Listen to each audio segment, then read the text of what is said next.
Discovering firsthand accounts of Custer's last stand reveals horrific realities that defy reason. On June 25th, 1876, in the shadow of the Little Bighorn River, General George Custer and his forces made their infamous last stand, marking a dark and tragic chapter in American history. Witnesses to the horrific death of Custer and his soldiers described a day filled with confusion and mayhem. This account sheds light on the horrifying reality that the soldiers, including George Herendeen and John Berkman, had to face while fighting a formidable force of Native American warriors. Their accounts reveal the horrific truth of that fateful day, which has historically been shrouded in fiction. As they continued to be assailed, these troops had to deal with the rising uncertainty about their leader's future, in addition to the immediate peril of combat.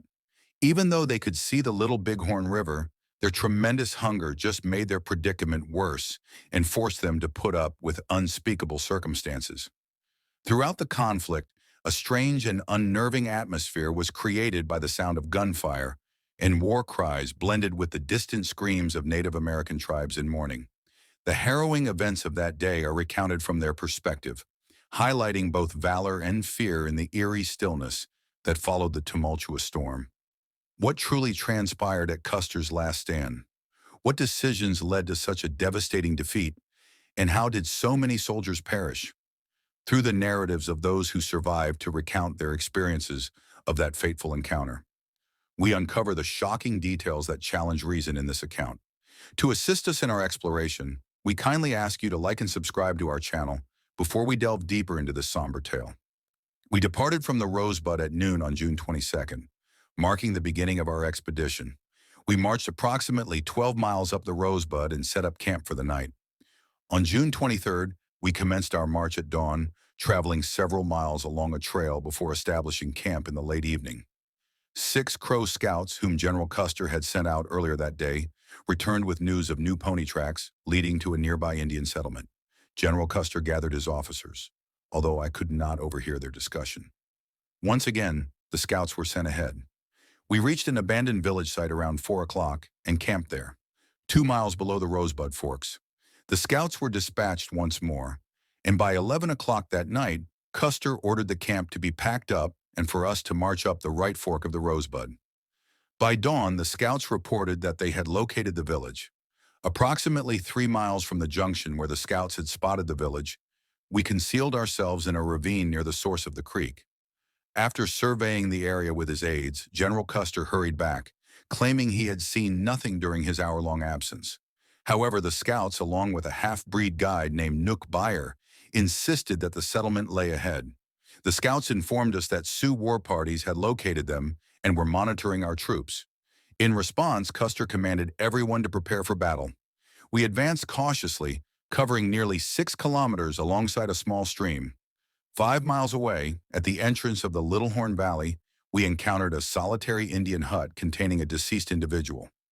Sensing that the Indians were retreating, General Custer ordered a telegram to be sent to Colonel Reno, instructing him to drive the scouts into the dust. Reno then moved his troops across the plains and forded the river at a natural crossing. After traveling a mile, his soldiers dismounted and prepared for combat in the forest. Indian horsemen swiftly charged across the prairie, prompting Reno's skirmishers to open fire. However, Reno soon ordered a retreat to the trees as German forces advanced to cut off his escape route. The relentless pursuit and close-range gunfire from the Sioux eliminated any chance of a safe withdrawal. Both horses and soldiers fell, while those who remained scrambled for cover. I managed to convince 13 soldiers, some of whom were injured, to take refuge in the trees. Although the wounded wished to flee, I urged them to stay and fight, knowing from experience that there was still hope. We remained hidden in the underbrush for hours, hearing the distant sounds of battle, unaware that it was Custer's command engaged with the native forces. As darkness descended, Reno's troops utilized every available resource, including deceased horses, saddles, and bags, to fortify their defenses. The Native Americans intensified their assault before dawn, launching attacks and even throwing stones at our forces. After regrouping his men, Captain Benteen initiated a surprise counteroffensive that caught the attacking Indians off guard.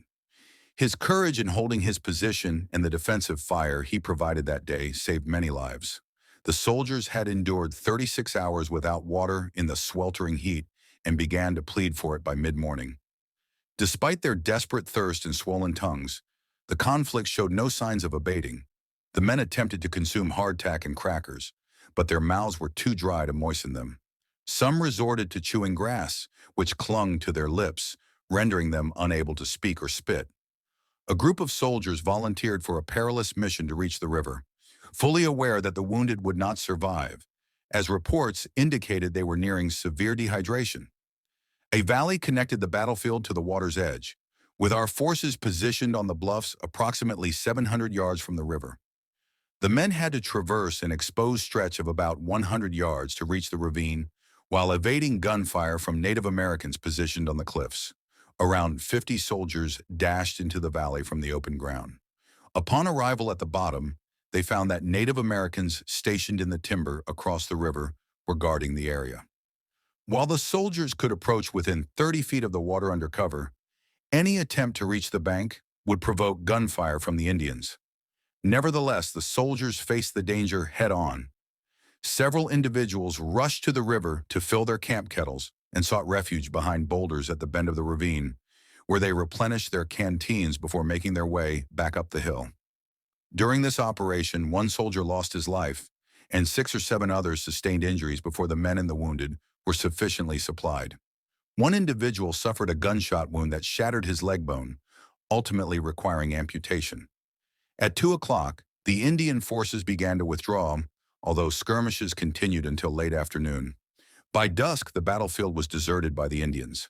Finally, we were able to provide water to the animals, many of which were nearing the end of their strength, and allow them to graze. That evening, Colonel Reyno fortified his position and relocated to a higher, more secure area. The following day, we anticipated another Indian assault, but by dawn, not a single Indian was visible.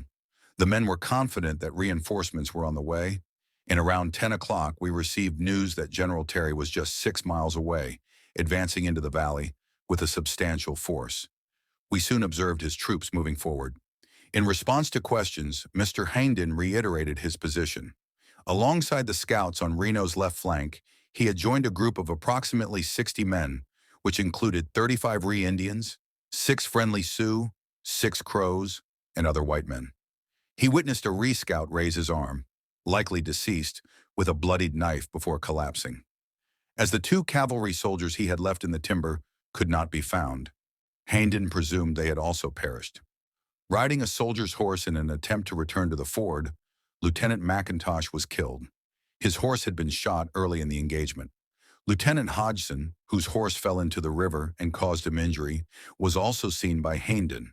Hodgson attempted to escape by gripping a horse's tail, managing to climb to the opposite bank, but was shot by an Indian sharpshooter as he reached safety.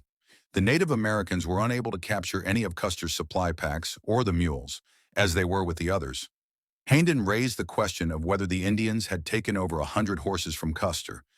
Given that most of Custer's horses had been killed during the battle, he speculated that some men might have endured torture after being captured, as evidenced by Isaiah Dorman, a black scout, who bore minor gunshot wounds on his legs that seemed to have been inflicted while he was still alive.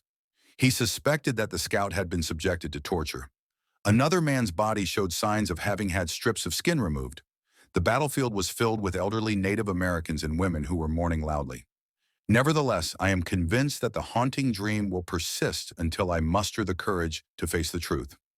One by one, our men fell victim to a sharpshooter positioned on a nearby hill on the 25th and 26th, while the Indians below opened fire on us. Armed with a buffalo gun, he was remarkably precise. Although he was hidden from our view, each shot he fired resulted in the death of a man, a horse, or a mule. He proved to be a more formidable adversary than the fighters below. Eventually, Captain Ryan employed a long-range rifle to eliminate him. After the battle, I approached that hill and discovered the sniper lying behind the boulders he had used for cover, still clutching his buffalo gun. As the day progressed, most of the Indians retreated to their village to mourn their losses. The smoke began to dissipate, leaving us isolated on the hill with just the right number of warriors. We had gone without food since departing camp with Custer earlier that day. At that point, we were reduced to chewing raw bacon and hardtack, which tasted like hay without water. Exhaustion had taken its toll on most of us, with some men collapsing where they stood, too fatigued to contemplate what might come next. Regrettably, I had been assigned to night watch and found myself standing outside Reno's tent. He was heard consuming alcohol heavily from a keg inside. At one point, he remarked to another officer, "I wonder where the Murat of the American Army is now." I caught him laughing derisively as I passed by. Although I did not know who Murat was, I felt insulted that Reno was mocking Custer. As I walked past the men still sleeping on the ground, I noticed those who had not survived lying quietly beside them. The night had grown unsettlingly silent, resembling a cemetery in the valley, which had been filled with gunfire, smoke, and chaos throughout the day. I could hear the mournful cries of the Indians grieving their losses, accompanied by the distant rhythm of tom-toms. Occasionally, I would halt my march, hoping to catch a glimpse or sound of Custer and his men stealthily approaching us. My gaze remained fixed on the ridge where we last spotted him, the persistent anxiety causing physical discomfort. However, as the night progressed, nothing transpired, and the air remained still and heavy until morning finally broke. We awaited whatever might come next, with tension hanging over us like a thick cloud.